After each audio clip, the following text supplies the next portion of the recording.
নিয়ে আপনার ওই দলের মধ্যে লাগান কেন?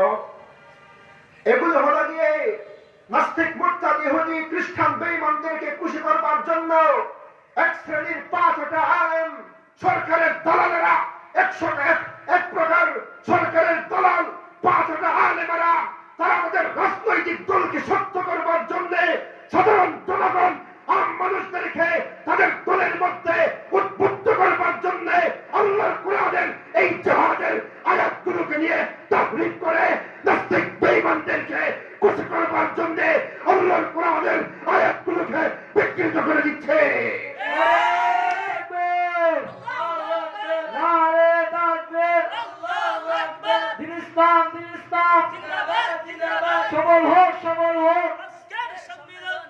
মুখোশ উন্মোচন করতে হবে, মুখোশ।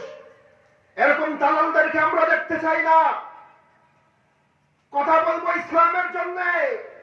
আল্লাহর নবী সাল্লাল্লাহু আলাইহি ওয়াসাল্লাম বদর, উহুদ, খন্দক, হুনাইনের মতো যুদ্ধ কায়েম করে ইসলাম ওদের পর্যন্ত পৌঁছে দিয়েছেন, দালালি করবার জন্য নয়।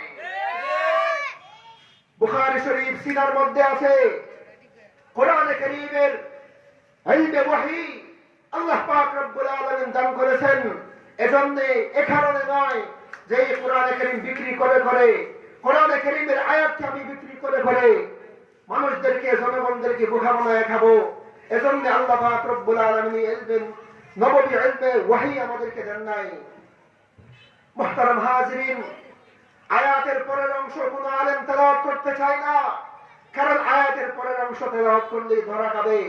কারণ আয়াতের পরের অংশের মধ্যেই সমস্ত কিছু বলে দেওয়া আছে। আল্লাহ তাআলা এই আয়াতে ক্রয় বিক্রয় মুমিনদের